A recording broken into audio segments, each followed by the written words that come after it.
आदाब नाजरीन, आइए देखते हैं TVN 99 की टॉप 10 न्यूज। तेलंगाना जन समिति स्टूडेंट्स विंग ने जॉब नोटिफिकेशंस, फी रीइंबर्समेंट और गुरुकुल स्कूल्स में बुनियादी सहूलतें फराहम करने का मुतालबा करते हुए असेंबली में दाखिल होने की कोशिश की।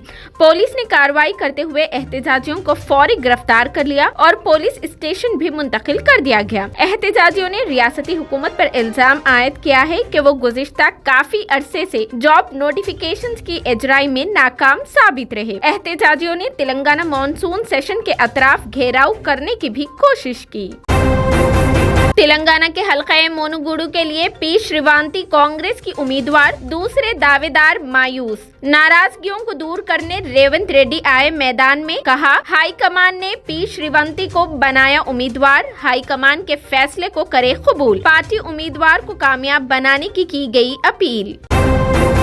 तेलंगाना राष्ट्र समिति यानी TRS कर्नाटक, गुजरात और हिमाचल प्रदेश के इंतखाबात में लेगी हिस्सा। जराये के मुताबिक सीएम KCR ने कौमी सियासत जमात के मंसूबा बंदी के साथ गुजरात और कर्नाटक के असेंबली इंतखाबात में हिस्सा लेने की हिकमत अमली का जायजा लेना कर दिया शुरू। अहमदाबाद गोमतीपुर में MIM सुप्रीमो असदुद्दीन ओवैसी का जलसा आम से खिताब, बिल्किस बानो के साथ हुई नाइंसाफी के खिलाफ गम व गुस्से का किया इजहार। कहा बिल्किस बानो सिर्फ मुसलमान की बेटी नहीं बल्कि इंसाफ की लड़ाई का नाम है। बिल्किस बानो के साथ हुई नाइंसाफी।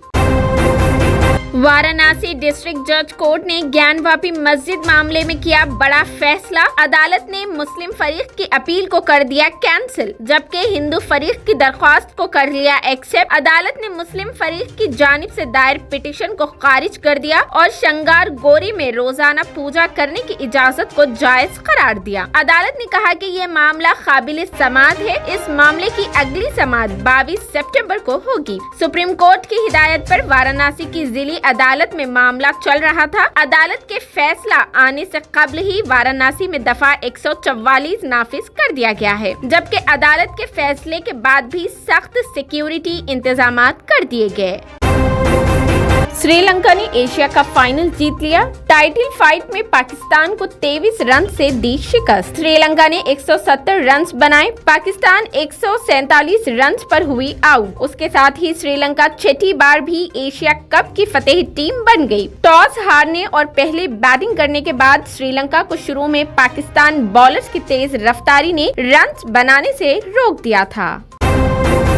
रियासत तेलंगाना में भद्राचलम के पास दरियाए गोदावरी की सतह आब में शदीद बारिश की वजह से जबरदस्त इजाफा देखा जा रहा है। पीर यानी आज सुबह 8 बजे तक उसकी सतह आब में 39.50 फीट तक पहुंच गई। मरकजी आबी वसाइल के ओहदेदारों ने कहा कि अंदरून चंद घंटे उसकी सतह खतरे के निशान तक पहुंच जाएगी। वाज़ेह रहे कि गोदावरी में जुलाई और अगस्त के महीने में सैलाब आया था। सूरत हाल के पेश नजर हुकूमत ने चौकसी इख्तियार कर ली है। चीफ सेक्रेटरी सोमेश कुमार को चीफ मिनिस्टर KCR ने हिदायत दी है कि वो गोदावरी के एरिया के अजला बशमूल कुत्तागुड़म और मुलुक समेत दरियाए गोदावरी के आसपास के अजला के कलेक्टर्स और SPs को अलर्ट करे और अहकामात जारी करे। उन्होंने सेक्रेटरीट में फौरी तौर पर कंट्रोल रूम कायम करने और वक्तन फवक्तन सूरत हाल पर नजर रखने का भी हुक्म दिया।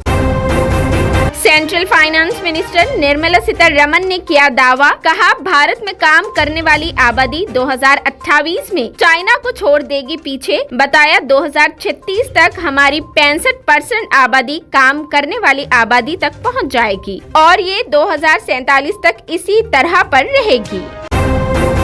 हिंदुस्तान के prime minister Narendra Modi SCO के 22वें सरबराही इजलास में शिरकत के लिए 16 से 17 सितंबर को उज़्बेकिस्तान का करेंगे दौरा। चीनी सदर और रूसी सदर भी कॉन्फ्रेंस में करेंगे शिरकत। इजलास के मौके पर कुछ 2 तरफा मुलाकात का भी है तवक्को।